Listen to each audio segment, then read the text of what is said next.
نماز عشق کیا ہے؟ ایک مرتبہ حضرت جنید بغدادی رحمۃ اللہ اور ایک بزرگ کے جنگل میں جا رہے تھے کہ نماز کا وقت آ جاتا ہے۔ دونوں بزرگ ایک دوسرے کو نماز پڑھانے کے لیے اس طرح اصرار کرتے ہیں کہ آپ کا درجہ زیادہ بلند ہے، آپ امامت فرمائیں۔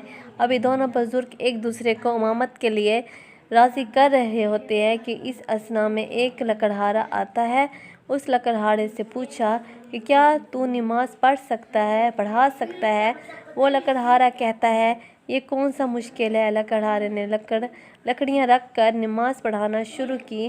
دوران نماز لکڑہارے نے کسی سجدے کو بہت زیادہ طویل کر دیا اور کسی سجدے میں جلدی سے سر اٹھا لیا۔ نماز ختم کرنے کے بعد دونوں بزرگوں نے لکڑہارے سے اس کی وجہ پوچھی تو لکڑہارے نے کہا کہ جب میں سجدے میں سبحان ربی الاعلیٰ کہتا تھا تو جواب آتا تھا لبیک یا عبدی۔ جب تک جواب نہیں آتا تھا میں سر نہیں اٹھاتا تھا۔ یہ نماز عشق ہے۔ ہم ابھی تک اس ظاہری نماز میں لگے ہوئے ہیں، عمر گزار دی ہے، دن گزرتے جا رہے ہیں، زندگی ہماری ختم ہو جائے گی، لیکن ہمیں نماز عشق کی سمجھ نہیں آئی۔ بس اسی طرح نماز ہم پڑھ رہے ہیں، جہاں سے نماز کی ابتدا کی تھی وہیں نماز کی انتہا پر ہے، جبکہ حدیث شریف میں آتا ہے کہ مومن کا کس مقام پر رک جانا حرام ہے، مومن کا کس مقام پر رک جانا حرام ہے۔ بڑھتے رہو اور اس کی طلب میں بڑھتے رہو حتیٰ کہ اس کی طلب میں جان چلی جائے، اور اگر اس کی طلب میں جان جائے گی تو ہم شہیدوں میں شمار کیے جائیں گے۔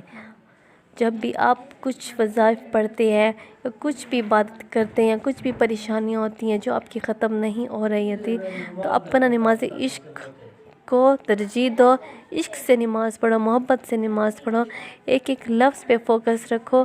پہلے تو آپ کو مشکل ہوگی، لیکن آہستہ آہستہ آپ نماز کے عاشق بن جائیں گے اور آپ کو اتنا ہی سکون ملے گا جو اللہ کے ولیوں کو ملتا ہے۔